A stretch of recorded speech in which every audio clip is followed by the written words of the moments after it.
Oi, pessoal. Estou regravando então a aula de funções de três variáveis que acabou de acontecer. Então, nela a gente viu basicamente os mesmos conceitos e teoremas para as funções de duas variáveis, né? De uma maneira rápida, até porque é bem parecido. Perdemos um pouco mais de tempo no que é realmente diferente, né? Como a gente vai ver lá no finalzinho, né? Mas no comecinho vocês vão ver que é muito parecido. Bom, então eu não vou definir assim direito, eu vou fazer mais por meio de exemplos, né? Porque a definição é meio que óbvia, trocando R2 por R3. Então, primeiro, é, pega uma função, né, com domínio D contido em R3 em R, dada por essa fórmula aqui, certo? A raiz desse polinômio aqui de três variáveis, 1 menos x2 menos y2 menos e2. O importante aqui, só lembrando rapidinho, né, que ainda tem gente que confunde, função para cada cara do domínio tem que ter um único valor aqui no contradomínio, certo? Então, isso aqui de fato é uma função, porque não é mais ou menos a raiz, é só a raiz positiva de um número. Você joga uma tripla, né? Isso aqui vai dar um número e você calcula a raiz, certo? Então, de fato é uma função.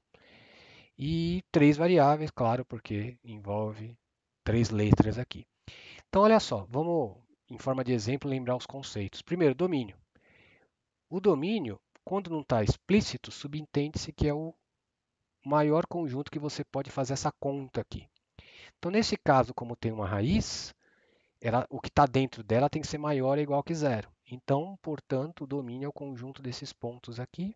Lembra que está no R3, que isso fica maior ou igual que zero. Passando os negativos para lá, você vai ter esse conjunto aqui. Agora, olha só. Naquela aula, na última aula de quádricas, nós vimos que isso é um caso particular do elipsoide, lembra? Que é a esfera. Se fosse igual a 1, né? Não esse, se fosse igual a 1. Agora, como é menor ou igual que 1, fica a esfera e dentro dela, porque não, a esfera seria onde é igual a 1 e só que menor que 1. Então é como se pudessem ser várias esferas, né, de raios 1 em todos os números menores que 1. Então fica a esfera e seu interior. Certo? Então, esse é o domínio. Aqui dentro faz sentido calcular f. Aqui fora, se você for calcular, vai dar um número negativo e, portanto, não tem f. Certo? Então, esse aqui é o domínio. Então, é o análogo do cálculo. Do cálculo não, né? Do cálculo 2 mesmo, só que no comecinho. Funções de duas variáveis. Só lembrando, ó, o domínio fica no R3. Não é o gráfico, é o domínio. Ah, e o gráfico, onde é que fica? Bom, o gráfico já ficaria no R4, porque você teria que ter um W aí, né? Sei lá, para ser o f de um eixo a mais, para ser o f de x, y, z. Então, desenhar não dá para desenhar, porque você está no R4. Ele existe no, sei lá, algebricamente, tem formas de representar, mas não assim, desenhando bonitinho, né? É, aí, justamente por isso, por não dar para desenhar o gráfico, fica até mais importante aquele conceito, aquele outro conceito que a gente viu para representar funções de duas variáveis, que eram as curvas de nível. Lembra? Com as curvas de nível, você dava uma representada na função de duas variáveis, cujo gráfico ficava no R3, você representa no R2. Planifica, né, a função, mais ou menos assim. Então aqui, esse conceito vai ser mais importante ainda, porque não tem como desenhar. Não é que fica difícil, não tem como desenhar. Então vamos ver como fica o análogo daquele conceito. A gente já não chama mais de curva de nível, a gente chama de superfície de nível, certo? Então, porque vai ser em geral vai dar uma, claro, tem casos bizarros que não, mas em geral vai dar uma superfície no, no R3. Então, olha só, como você define a superfície de nível C de uma determinada função f é o conjunto dos pontos do domínio dela, onde a função vale c. Exatamente a mesma definição do cálculo para funções de duas variáveis, só que com três, percebe? Igualzinho. É onde a função vale um determinado c. É, bom, enfim, depois eu comento isso. Vamos ver primeiro uns exemplos, né? Então aí é uma forma de você representar sem ter que apelar para o gráfico, que que estaria no R4. Então, ó, pegar um exemplo bem simples que fique fácil de você representar superfícies de nível. Você pode chamar até de conjunto de nível, aí engloba tanto a curva quanto a superfície, tá? É que isso pode ser até generalizado para o Rn, função de n variáveis, 20 variáveis. Aí você não tem nem superfície, você fala conjunto de nível, né? Mas a gente não vai chegar nisso, a gente vai parar no 3, tá? Tá, então pega essa função aqui, f de x, y, z igual x mais y mais z. Nesse caso, não tem graça achar o domínio, porque o domínio é o R3 todo. Qualquer ponto, qualquer tripla você joga aqui faz sentido calcular. Então, o domínio é o R3. Vamos nos preocupar com as superfícies de nível. Então, vamos lá. Para você achar a superfície de nível, como o domínio é R3, basta você ver aonde a função vale C. Certo? Um C arbitrário aqui mais fixo. Arbitrário mais fixo. Então, f de x, y igual a C. C somente C, aqui é f. X mais y mais C igual a C, certo? E isso você sabe muito bem que da Algelin, que isso aqui é uma equação de plano no R3, certo? Quando você mudar o nível C, 1, 2, 5, esses planos, eles são todos paralelos, porque você pode enxergar assim que eles têm o mesmo vetor normal. 1, 1, 1 é normal a todos esses planos, independentemente do C aqui. Então isso aqui vai resultar em vários planos paralelos. Então, sei lá, um esboço mais ou menos das superfícies de nível seria isso, ó. Esse plano, pega o plano que passa. Quando uma coordenada, as duas coordenadas são 0, a terceira tem que ser 1. Então ele passa por 1, 1, 1 não, né? Tem que ser C. Ele vai passar por fazer isso aqui no ponto C, certo? Quando C zera duas, o outro é C. Por aí vai. Então isso aí forma um monte de planos paralelos, certo? Claro que muda um C, então isso é uma outra forma de ver que é paralelo, né? E vai mudando aqui. Esse cara é o valor de C, né? E também esse, e por aí vai. Mudou o C, mudou o plano. Tudo bem? Mas é melhor ver que é paralelo pelo vetor normal mesmo, mais preciso. Tudo bem? Então vamos ver um outro exemplo. Claro, nem sempre é fácil desenhar essa superfície de nível. Peguei um simples, porque senão nem conseguiríamos desenhar. Vamos ver um outro simples também, mas não tanto. Essa função aqui. F de x, coloquei quadrado em tudo. F de x, y, z igual a x2 mais y2 mais z2. O domínio continua sendo R3, tá? Agora vamos ver o que dão, né, as superfícies de nível. Então você tem que responder essa pergunta. Quando que f de x, y, z dá C? Aí você substitui a fórmula, C somente C, x quadrado mais y quadrado mais z quadrado dá C.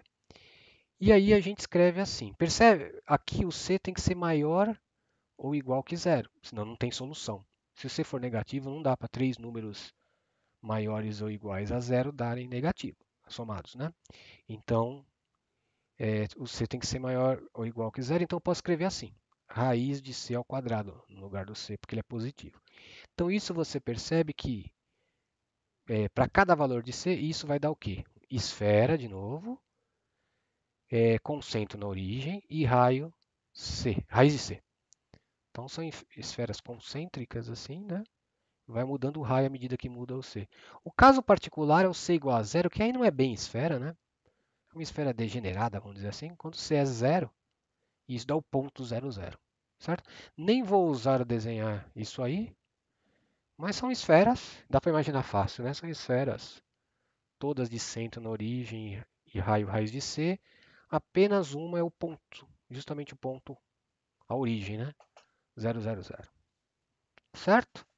Então assim, meio que... E lembrando, a propriedade principal da superfície de nível, né? A superfície de nível você descreve, está lá escrito lá em cima, descreve o conjunto dos pontos onde a função vale C, certo? É para isso que ela serve. Então, então, pega uma esfera, sei lá, pega só para fixar, pega C igual a 1. Nessa esfera de raio 1, a função também vale 1, certo? É assim que você interpreta. Agora, vou definir de maneira análoga, vocês vão ver que agora eu vou ir rápido, porque quando precisar ir devagar eu vou, porque é tudo igual. Como você define o vetor gradiente? O vetor gradiente ele vai ser definido do mesmo jeito. Quando você tinha duas variáveis, era o vetor com as duas derivadas parciais. Agora você tem três variáveis, então você tem três derivadas parciais, inclusive a nova aqui que é em relação a z. Então vai ser o vetor formado pelas três derivadas parciais, certo? Então é um vetor em V3, né? Três coordenadas. Vamos ver um exemplo só. Por isso que eu disse, né? O que é parecido eu vou fazer apenas em forma de exemplo, porque não tem necessidade de perder tanto tempo. Então pega essa função aqui, f de x, yz igual a x quadrado mais yz. E eu quero calcular o gradiente. Eu fiz até direto porque é bem simples. Deriva em x. Ó, deriva em x, em y e z. Deriva em x, 2x mais zero, porque aqui é constante. Quando eu derivo em x, eu enxergo as outras como constante. 2x. Agora eu vou derivar em y.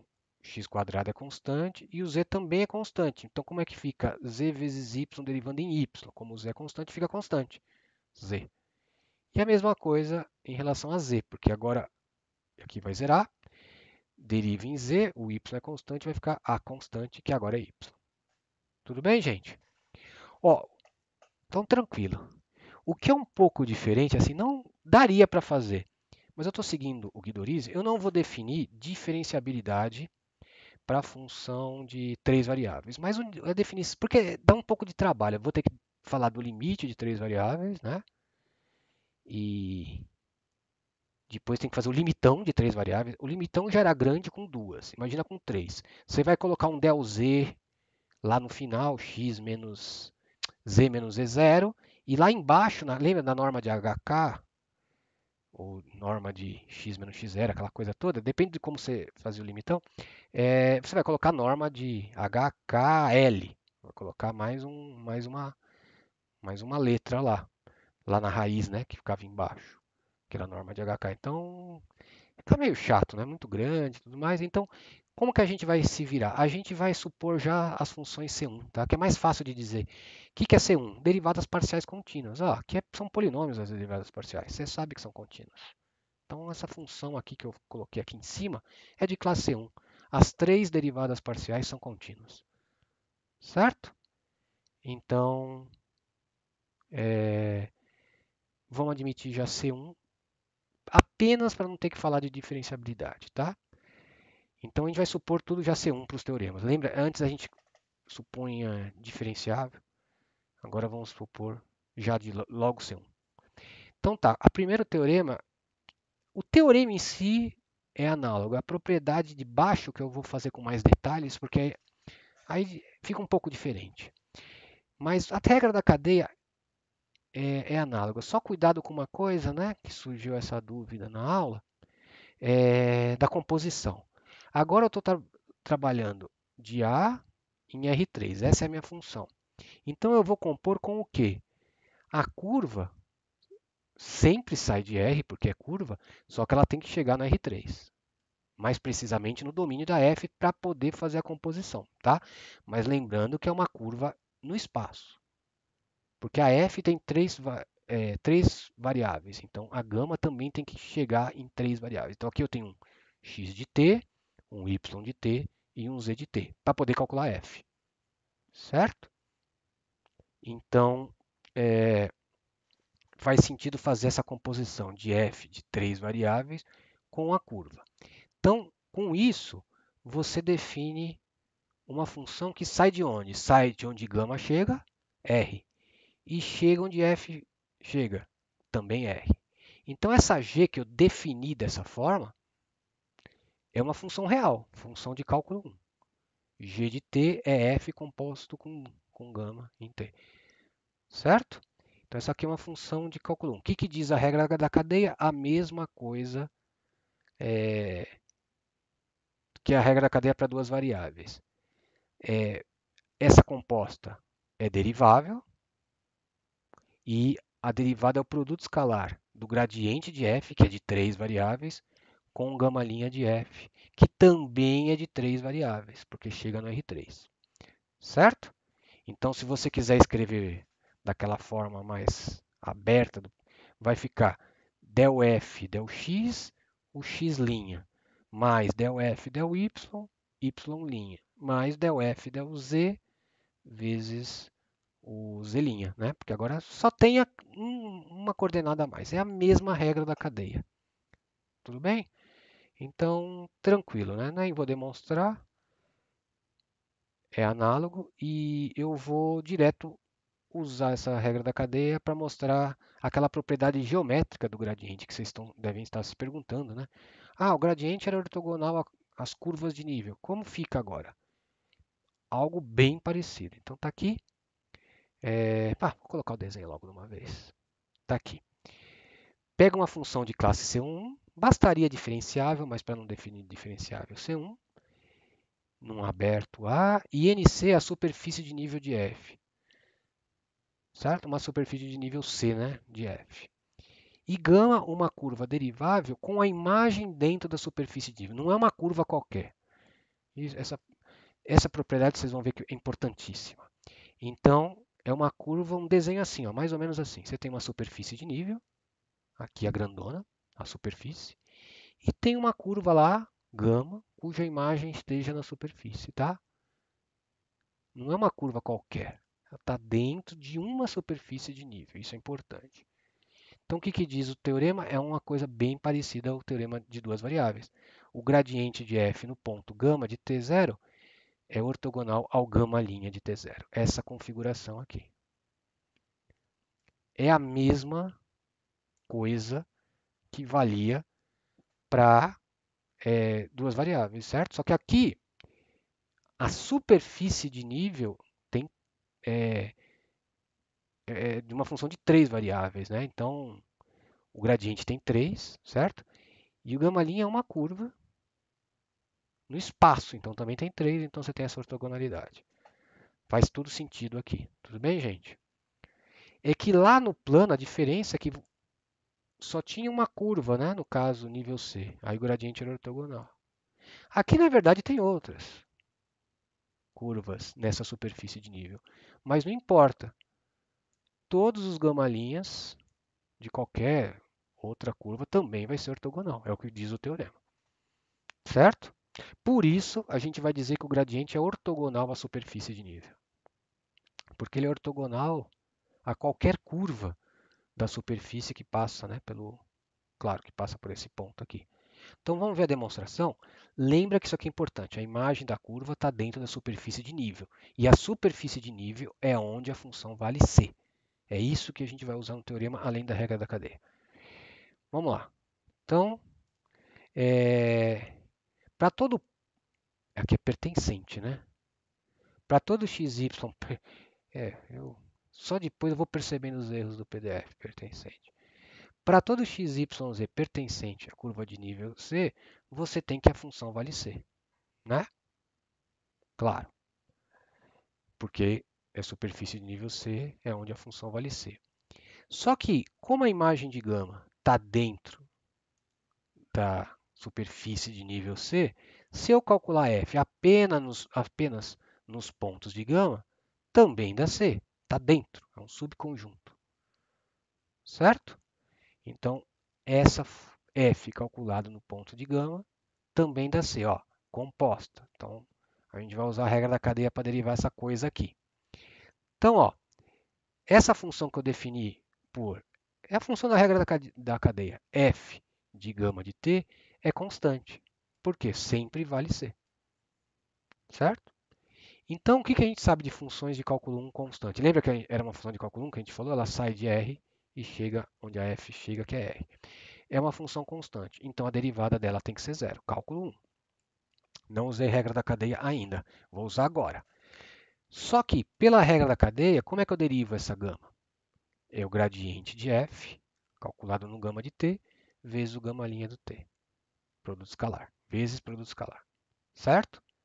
Então, por um lado, a derivada é zero, g' é zero, mas por outro, g' é o produto escalar. Então, o produto escalar tem que ser zero, ou seja, são ortogonais. Legal, né? Então, você tem essa propriedade aqui provada, que o gradiente, né, dado uma superfície de nível, ele é ortogonal, né, no respectivo ponto, né, ele é ortogonal a todas as curvas.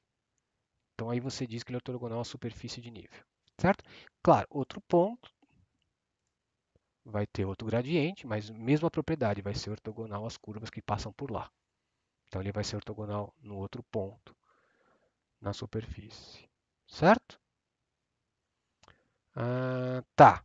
Agora, justamente com devido a essa propriedade do gradiente aqui, da ortogonalidade, a gente vai definir a reta normal. Como ele é normal à superfície, vai definir a reta normal como sendo a reta que passa pelo ponto e tem a mesma direção do gradiente. Tranquilo. E aí a gente vai definir o plano tangente como sendo o plano que é ortogonal ao gradiente, porque ele é ortogonal à superfície. Então, razoável tangente ser ortogonal a ele, porque ele é ortogonal à superfície. Então, estão aqui essas definições. Pega f de classe C1. Né? Então, dada uma superfície de nível S de f, você define a reta normal a S no ponto x0, y0, z0 assim. Ó, normal a S, porque tem a direção do gradiente, que é normal. Então, essa equação vetorial da reta né, que passa pelo ponto x0, y0, z0 e tem a direção do gradiente. Como o gradiente é normal, como acabamos de provar, razoável definir isso aqui como reta normal, equação vetorial. Lambda real, né? Isso aqui é um gradiente fixado, aqui é um ponto fixado. Tudo bem? Então, o plano tangente vai ter esse gradiente como normal agora. Então, como é que você tem uma definição, uma direção normal? E um ponto, como você define o plano, vai se impondo o produto escalar C0. Né? Isso aqui já apareceu inúmeras vezes na diferenciabilidade e tudo mais. Então, você impõe que o gradiente seja ortogonal a todo vetor do plano. Né? Então, isso aqui é vetores, né? Curso de vetores, Algelin 1. Então, isso aqui dando zero, você está impondo que esse seja o vetor normal ao plano. Certo? Então, estão aí as definições. Então, é tranquilo, né? Então, você vê, tendo o gradiente de f, você tem o vetor normal e tendo o vetor normal, você tem tanto a reta quanto o plano. Tudo bem? Vamos ver exemplo. Agora eu vou fazer dois exemplos. Ficou muito teórico? Não, tem alguns exemplos, mas agora que vai ter um pouco de novidade. Então, ó, primeiro exemplo. Vamos encontrar o plano tangente a essa superfície aqui no ponto 1, 0, menos 1. Desculpa, 1, 0, 1, tá? 1, 0, 1. Então, olha só. Plano tangente, a gente sabe calcular de duas coisas. Ó, atenção agora que isso aqui é bem legal e interessante também, ó, para o curso. Então, a gente sabe calcular plano tangente à superfície de nível, aprendemos hoje. E sabemos calcular plano tangente ao gráfico de uma função de duas variáveis. Agora, olha essa superfície. Do jeito que ela está escrita, ela não é nem gráfico, porque você tem z aqui, z aqui. E também não é superfície de nível do jeito que ela está escrita. Eu posso escolher dois caminhos. Isolar o z, dá para isolar fácil o z, e tentar encontrar o plano tangente pelaquela teoria que caiu na P1 de plano tangente ao gráfico de função de duas variáveis, porque aí eu isolo o z e olho como um gráfico de duas variáveis. Ou posso tentar enxergar isso como superfície de nível. Aí, pergunta natural, vai dar a mesma coisa? Vai. No finalzinho eu comento porque vai dar. Então, se você tem essas duas opções, eu posso enxergar como gráfico e posso enxergar como superfície de nível, tanto faz o jeito que você escolher para seguir. Vai dar a mesma coisa, fiquem tranquilos, no final eu comento. Então, nesse ponto, né? Vamos lá. Eu vou, como a aula de superfície de nível, eu vou fazer por superfície de nível, evidentemente. Então, olha só, para transformar essa equação, enxergar melhor como uma superfície de nível, eu vou passar toda a variável para o mesmo lado. Ó, passei o z para cá, fica assim. E aí, olha só, se eu chamar isso aqui de g de x, y, z, eu tenho uma função de três variáveis. Está dizendo que a minha superfície é essa. Só que a mesma coisa dizer que é onde essa nova g de três variáveis dá zero. Ó, se eu chamar isso de g, é exatamente onde a g vale zero, certo? Mesma coisa. Moral da história, eu posso enxergar a S como superfície de nível zero dessa minha nova G, que eu criei de propósito para funcionar. Então, S é a superfície de nível C igual a zero de G, certo? Tranquilo. Então, dá para olhar também como superfície de nível. Então, como é que eu acho o plano tangente? Acho primeiro o gradiente, que é o vetor normal, e aí eu faço essa equação aqui. Então, vamos lá. O gradiente da G deriva em x, yz mais 1. Porque y e z são constantes quando eu derivo em x. Yz mais 1. Tá aqui. Deriva em y. Agora o x e o z são constantes. Vai dar xz mais 0. Não tem nada. Xz. Agora deriva em z. Vai dar xy menos 1. Xy menos 1. Pronto. Está aí o gradiente. No ponto que eu estou interessado, que é o 1, 0, 1, vai dar 1, 1, menos 1. Porque vai zerar aqui, né? Vamos zerar esse e esse, porque o y é 0, né? Então vai dar 1, 1, porque aqui não tem y, é só o produto, e menos 1. Beleza, esse é o gradiente. Ele é ortogonal à superfície. Sei lá como é essa superfície, não sei. Não pode ter esse bico, né? São funções derivadas, diferenciais. Finge que é redondo. O gradiente é normal. Então, eu vou usá-lo para definir o plano tangente, que é o que está aqui. Né? Então, como é que fica a equação do plano tangente? Gradiente e o ponto, x0, y0, z0. X menos x0, y menos y0, z menos y0. E impõe ser zero para dar ortogonalidade. Então, vai distribuindo, vai cortar, né? Que aqui eu tenho menos 1, vai ficar mais 1. Aqui com menos 1 vai sumir a constante, fica só x mais y menos z igual a zero. Pronto, tá aí. Esse é o plano tangente à superfície de nível. Se vocês quiserem isolar o z aqui, vocês vão ver que dá a mesma coisa. No final eu mostro por que vai dar a mesma coisa, tá? É para a gente não perder o ritmo.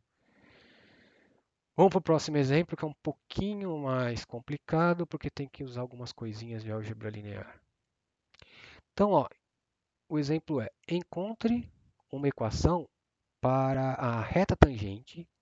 Então, isso é uma confusão. O assunto em si não é difícil. Porém, a gente tem um monte de ambientes, você tem que lembrar isso, né? A superfície não tem reta tangente, né? Você fala da reta normal e plano tangente. Agora a curva, ela é fininha, né? Aí você tem uma curva, você fala, a gente definiu o vetor tangente, então tem a reta tangente. Então tem que ficar um pouco esperto aí nessas coisas. Às vezes você está no R2, a curva é plana, às vezes está no R3, porque a curva é espacial. Isso confunde um pouco, essa mudança de ambiente, de superfície para curva.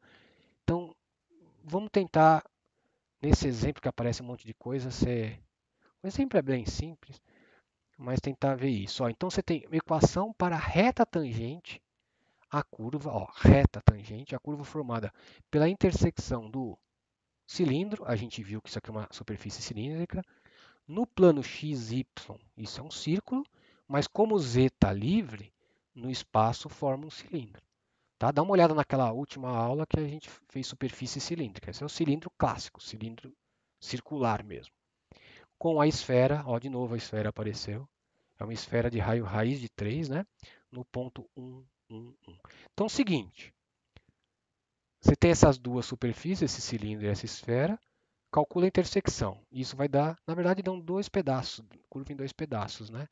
Você tem a esfera cortada pelo cilindro, finge que isso aqui é o cilindro. Então vamos formar aqui, tem que ser paralelo, tá? Só para explicar. E ele quer no 1, aqui. Então ele quer aí a reta tangente, né? A essa curva, né? Tá vendo? Eu não posso falar de plano tangente. É isso que eu estava querendo dizer aquela hora. Não posso falar de plano. Curva é reta tangente. Superfície é plano tangente. Tá? Então vamos lá. Você tem dois modos para fazer. Na última aula a gente aprendeu a parametrizar isso. Na lista tem alguns exercícios que pedem para parametrizar. Então é fácil. Esse caso, como não tem z, é muito fácil parametrizar até. Você chama de cosseno e seno, raiz de 2, né? E Aí você tem uma relação entre x e y, joga aqui e tira o z. Vão dar 2z, mas como você quer no ponto 1, no z, você pega o positivo. Então é tranquilo, dá para parametrizar, dá para achar uma parametrização gama, achar o gama linha, e com o gama linha você acha a tangente. Beleza, dá para fazer desse jeito, mas como a aula é de superfícies de nível, eu vou usar, porque nem sempre é fácil parametrizar como esse. Então eu vou tentar achar a reta tangente à curva dada por intersecção de duas superfícies de nível sem parametrizar, tá? Na lista ele tem alguns que a ideia é fazer sem parametrizar mesmo, porque é mais complicado. Então olha só, como que você vai fazer aqui? Deixa eu não rodar muito para não estragar a surpresa no final. Eu chamei de grama tal curva, é uma parametrização, tá? Poderia a gente sabe que uma curva você pode parametrizar de várias maneiras, né? Uma parametrização dessa curva aí e tal que chamei de T0 ponto que ela passa no 1. Só para chamar de alguma coisa, porque eu vou ter que escrever a anotação, né? Chamei de, né? Ela tem que passar pelo ponto 1, está escrito no exercício, né? Aí o que acontece? O que você sabe? A imagem da curva está contida na intersecção, né? Coisa de conjuntos, teoria de conjuntos, né? Se a imagem está na intersecção, ela está tanto numa quanto na outra. A intersecção é o conjunto dos pontos, né, que estão nas duas simultaneamente.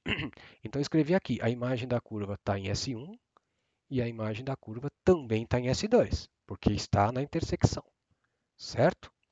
Chama de asterisco isso aqui, porque a gente vai citar daqui a pouco. Então olha só, vamos fazer igual fizemos o anterior. Vamos tentar enxergá-las como superfície de nível de alguém, tá? Claro que são superfícies diferentes, vou precisar de duas funções, né?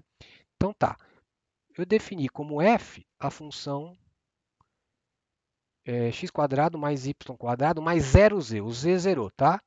Mas o z existe, porque tem que ser uma superfície de nível, tem que ter três variáveis aqui. Então, o z existe, tá? Só que ele está livre, não depende de z a função. Então, concorda que S1 é a superfície de nível C igual a 2 de f, porque ó, olha a f aqui, essa é a f. É quando a f vale 2, certo? É quando a f vale 2.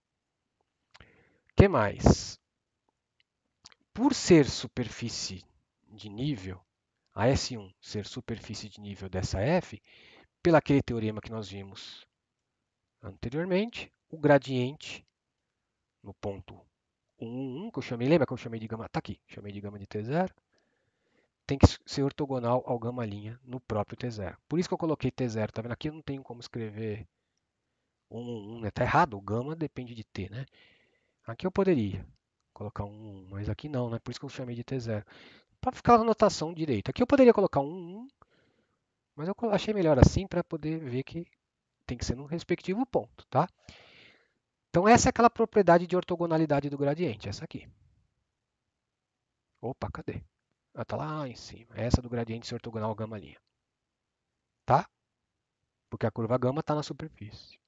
Essa seria a outra, né? Mas todas são ortogonais. O gradiente é ortogonal a todas, tá? Para por aí.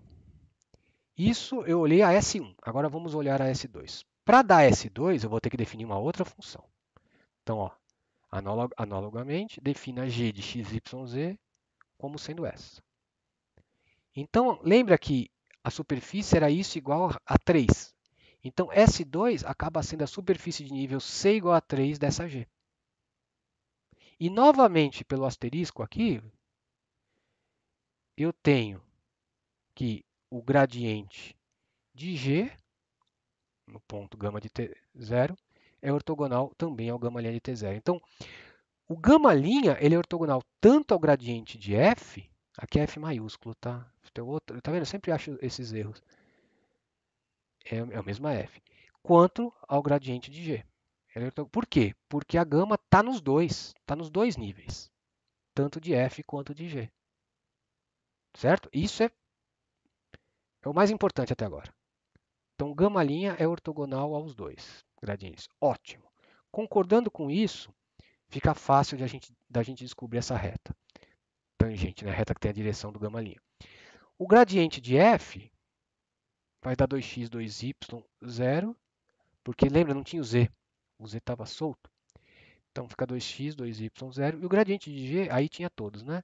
Vai ficar 2x, 2y, 2z. No ponto que eu estou interessado, 1, 1, 1, vai dar 2, 2, 0 e 2, 2, 2. Agora vem... Então você tem, ó, o gama linha, ele é ortogonal a este e a este. Aí você tem que descobrir... Você não precisa exatamente do gama linha. Você precisa da direção dele, porque você quer a reta tangente, não quer o próprio gama linha. Nem dá para descobrir o gama linha. A gente sabe que o gama linha, depende de como eu parametrizar, eu tenho gama linhas diferentes, mas a direção se mantém. Lembra, a gente pode parametrizar o círculo assim e pode assim. Assim vai dar o gama linha para cá e assim vai dar o gama linha para lá. Também posso parametrizar o círculo mais rápido, vai dar um gama linha maior. Mas todos têm a mesma direção. Isso que é importante. Então, olha só, basta eu descobrir a direção ortogonal às duas. Como é que eu faço? Ou você faz um vetor genérico, produz escalar igual a zero, poderia ter, não vai dar indeterminado, vão dar vários vetores, são ortogonais a esses dois, claro, né? Toda uma direção de vetor. Ou, o que eu acho mais fácil, usando um pouquinho de vetores, se gama' é ortogonal ao gradiente de f e gama' é ortogonal ao gradiente de g, então o gama' é paralelo ao produto vetorial dos dois. Lembram disso? Por quê? Porque o produto vetorial ele é justamente definido, uma das três propriedades lá dele, ele tem que ser ortogonal a esses dois. Então o produto vetorial ele é ortogonal a gradiente de f e ortogonal ao gradiente de g. Como o gama' também tem essa propriedade, ele tem que ser paralelo ao produto vetorial. Porque no R3 eu só tenho uma direção, né? Esses caras são ali. Né? Se não fosse ali, esse aqui não ia funcionar, né? Eu teria só uma direção, né? Que é a do produto vetorial. Tudo bem? Então, com isso, eu já sei que o gama' é paralelo ao produto vetorial. Então, vamos calcular o produto vetorial. Está aqui. Lembra? Como que você faz? Some com a coluna I, faz esse determinante menor aqui. Coluna some assim, né? Dá 4 menos 0. Aí, o que você faz depois? Só para lembrar, eu sei que vocês fazem isso. Aqui eu só queria lembrar isso, que às vezes o pessoal esquece. Some com a coluna J e faz esse determinante. Mas como o J é um cofator ímpar, porque lembra, o cofator é a soma da linha, posição da linha coluna, né? Então aqui é 1, 1 é 2. Aqui é 1, 2. Então o cofator é 3. E aí você tem que inverter o sinal. Então vai ficar 4 vezes 0. 4 menos 0, 4. Porém, como é ímpar, lembra? Menos 4. Tá? É que aqui o pessoal às vezes esquece, né? Então, lembra disso, tá? Tem que trocar o sinal. Senão ia dar tudo errado. E na posição K, você elimina o K, né? Vai ficar 2, 2, 4 menos 4, 0. Certo? Então, esse é o produto vetorial. A gente sabe que o gama' é paralelo. Tá vendo? Não dá para achar o gama'. Então, como você quer a reta tangente, basta a direção dele, né? Então, mesmo ele não sendo gama', ele é paralelo, serve. Ótimo. Como eu disse, nem dá para achar o gama', né? Depende da parametrização. Cada um que parametrizar aquilo vai achar uma gama diferente e um gama' diferente, mas todos eles serão paralelos, isso que importa. Então aqui, uma equação da reta tangente, pega o produto vetorial mesmo, poderia pegar 1 menos 1, 0, qualquer cara paralelo, e o ponto que passa. Então até frisei aqui, ó, esse é paralelo à gama', não é o próprio gama', tá? Certo? Então na lista tem bastante exercício assim. Acho dois, na verdade, eu acho que pelo que eu vi rapidamente, encontrar essa reta tangente a uma intersecção de alguns são de parametrizar e outros eles pedem só a reta. Você pode resolver assim. É mais fácil. Normalmente parametrizar pode dar um certo trabalho. Bom, eu fiquei devendo aquela história de se você calcula o plano tangente pela de um gráfico. Suponha que você tem um gráfico. Aí você calcula o plano tangente com aquela teoria da P1 de gráfico. E calcula essa teoria nova agora, superfície de nível, dá a mesma coisa, né? Então eu fiz um outro PDF que na aula eu tinha até esquecido. Eu tive fazendo o mouse. Tá aqui. Pega S, o gráfico de uma função de duas variáveis em R, para ser cara do R3, para ser superfície diferenciável, né? Claro, para poder calcular as derivadas e tal. Então, tá aqui. O gráfico é dado por essa equação, certo? O gráfico é onde Z é o f de xy. E a gente viu que o vetor normal ao gráfico é que para achar o plano tangente basta achar o vetor normal, né? Você consegue escrever o plano tangente pelo vetor normal. Então, o vetor normal ao gráfico de uma função, a gente viu que é deriva em x, deriva em y e menos 1. Isso vinha do plano tangente que você isolava o z para cá, lembra? E aí os coeficientes eram o vetor normal. Os coeficientes eram exatamente ΔF, ΔX, ΔF, ΔY e menos 1, porque o z estava passado para cá. Então, esse vetor ele é normal ao gráfico, que eu chamei de S. Certo? Isso a gente sabia até a P1. Vocês devem ter feito isso na prova. Agora eu vou tentar enxergar esse mesmo conjunto que é o gráfico, esse S, como superfície de nível. Como é que eu vou fazer? Bom, lembra, é o mesmo, eu vou isolar, é a mesma coisa que eu fiz naquele outro exemplo. Eu vou isolar todo mundo para o mesmo lado e vou olhar como sendo o nível zero da função que ficar quando eu jogar todo mundo para o outro lado. Então, olha só, eu vou definir assim, essa função. Joguei o z para cá, ficou exatamente quando isso é zero. Concorda? A mesma coisa, se eu passo o z para cá, dizer que z é igual a f é a mesma coisa de dizer que f menos z é zero. Então, a S acaba sendo a superfície de nível zero dessa H que eu criei para justamente funcionar, para enxergar como nível. Então, é onde H vale zero, certo? Ó, tudo bem? Agora, como é que eu calculo o vetor normal à superfície de nível? Lembra que a superfície de nível é essa. São as derivadas, é mais simples, é o gradiente. Então, ó, vimos que o gradiente de H é normal a S. Só que como é que é o gradiente de H? Eu chamei de N2 só para... O gradiente de H eu derivo em x essa H.